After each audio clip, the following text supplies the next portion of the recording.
Good morning. প্রায় এখন বাজে 11টা আর আমরা কিন্তু আজকে এসে গেছি কোথায় জানো? তারপর চশমাটা পরি তারপরে বলছি। না চশমাটা পরিয়ে দাও,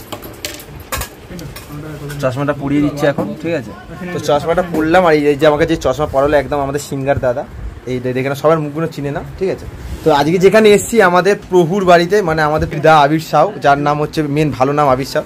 সত্যি কথা বলতে উনি আজকে আমাকে ডেকেছে আমাদের পেট খাবার, এই যে খাই যে খাবারটা খাওয়াবে আজকে। দেখো খাবারটা দেখো, এই হচ্ছে খাবার। আমরা কিন্তু এরকমই মজা করি, ঠিক আছে? ভালো হয়। তুমি আলু এত আলু কি করবে? এত আলু কি করবে? ও হ্যাঁ লাইজল দিয়ে দেবো, বলো হেভি লাগছে কিন্তু। তো যাই হোক, এখন কিন্তু বেশি কথা বলবো না, অনেক কথাই বলি। এখন আমরা খাওয়া দাওয়া করবো, খাচ্ছি, সব ভাগ করে খাবো। অনেকেই চলে এসে তো সবাইকে দিয়ে খেতে হবে। এখন লোক খাবার দেখাবে, এই খাবারটা এখন দেবো দাদাকে, খাইয়ে আমার হাতে, দাদাকে, দাদার ভাই ফোটা। না না তুমি যদি একটুখানি খাও, একটুখানি আমার খেতে হবে, আমিও খাবো তুমিও খাবে। আলু ভাজা দিয়ে সয়াবিন দিয়ে দিয়ে তোমাকে দেবো, শুধু একটা বাইট খাবে, একটা বাইট প্লিজ প্লিজ। নাও না না সবাই মিলে পিন্টুদাকে দেবো, পিন্টুদাকে তুমি নাও, তুমি নাও নাও না, হাতে গালে দেবো দাও। তো এটা হচ্ছে আমার দাদা, একটা সত্যি খুব ভালো, খুব ভালো।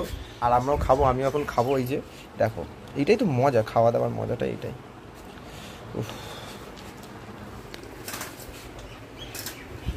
ভাইয়াকে দেখো কি খাচ্ছ আজকে? আলু ভাজা, রুটি, তরকারি আর সয়াবিন।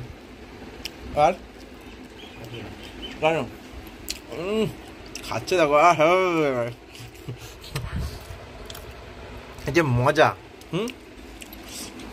যাই হোক খাওয়া দাওয়া করি।